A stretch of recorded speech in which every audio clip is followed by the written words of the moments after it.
ಇದಾರೆ. ಹೋಗ್ಲಿಲ್ಲ, ಅವ್ರನ್ನ ತಪ್ಕೊಳ್ಳಿಲ್ಲ, ತುಂಬಾ ದಿವಸ ದೂರ ಇದ್ರಿ ಏನಕ್ಕೆ ಅಂತ ತುಂಬಾ ಜನ ಕೇಳಿದ್ರು. ಎಲ್ಲೋದ್ರೂ ಕೇಳ್ತಾನೆ ಇರ್ತಾರೆ, ನಿಮ್ಮಿಬ್ರ ಮಧ್ಯೆ ಏನಾದ್ರು ಪ್ರಾಬ್ಲಮ್ ಯಾಕೆ ಅಂತ ಅಂದ್ಬಿಟ್ಟು. ಅದನ್ನ ಹೇಳ್ಬೇಕು. ಇವಾಗ ಒಂದ್ ವೇದಿಕೆ ಸಿಕ್ಕಿದೆ ಹೇಳಕ್ಕೆ.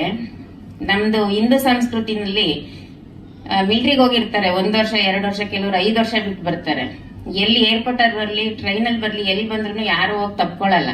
ಯಾಕೆಂದ್ರೆ ಅದ್ ನಮ್ ಹಿಂದೂ ಸಂಸ್ಕೃತಿ. ಅಷ್ಟು ವರ್ಷ ಬಿಟ್ಟವ್ರೆ, ಅವ್ರು ಯಾರು ತಪ್ಕೊಳ್ಳಲ್ಲ, ಮುಟ್ಕೊಡಲ್ಲ, ಮುದ್ದಾಡಲ್ಲ ಅಂತ ಅಂದ್ಮೇಲೆ ನಾವು ಬಿಟ್ಟಿರೋದೇ 1 ತಿಂಗಳಾದ್ಮೇಲೆ ಒಳಗ್ ಹೋಗಿದೀವಿ. ನಾವ್ ಹೆಂಗೆ ನಮ್ ಸಂಸ್ಕೃತಿನ ಮೀರಕ್ಕಾಗತ್ತೆ? ಹಂಗಾಗಿ ಅದು ಇದಾಯ್ತು. ಯಾರು ತಪ್ಪಾಗ ಅರ್ಥ ಮಾಡ್ಕೋಬೇಡಿ. ನಮ್ಮಿಬ್ರ ಮಧ್ಯೆ ಯಾವ್ದು ಮಿಸ್ಅಂಡರ್ಸ್ಟ್ಯಾಂಡಿಂಗ್ ಇಲ್ಲ. ಅವ್ರು ಯಾವತ್ತೇ ತಪ್ಪು ಮಾಡ್ಲಿ, ನಾನು ಯಾವತ್ತೂ ಅವ್ರನ್ನ ಮಿಸ್ಅಂಡರ್ಸ್ಟ್ಯಾಂಡಿಂಗ್ ಮಾಡ್ಕೊಳ್ಳಲ್ಲ. ಅವ್ರು ತಪ್ಪು ಮಾಡಿದ್ರು ನಾನು ಮಾಡ್ಕೊಳ್ಳಲ್ಲ. ಯಾಕೆಂದ್ರೆ ನಾವು ಪ್ರೀತಿಸಿ ಮದ್ವೆ ಆಗಿರೋದ್ರಿಂದ ಆ ಪ್ರೀತಿನ ನಾವು ಕೊನೆ ತನಕ ಕಾಪಾಡಬೇಕಾಗತ್ತೆ. ನಮ್ಗ್ ಮಗು ಇರುತ್ತೆ, ಮಗು ಮುಂದೆ ನಾವು ಅವ್ರನ್ನ ದ್ವೇಷ ಮಾಡಕ್ಕಾಗಲ್ಲ, ಮಾತಾಡಕ್ಕಾಗಲ್ಲ. ಮಗು ಆದ್ಮೇಲೆ ನಾವ್ ಯಾವತ್ತೂ ಬೇರೆ ಆಗಕ್ಕೂ ಆಗಲ್ಲ. ಯಾಕೆಂದ್ರೆ ಮಕ್ಳಿಗೋಸ್ಕರನೇ ನಾವು ಬದುಕ್ಬೇಕು ಮಗು ಆದ್ಮೇಲೆ. ಅದನ್ನ ನಾನು ಹೇಳಕ್ ಇಷ್ಟಪಡ್ತೀನಿ ಅಷ್ಟೇ.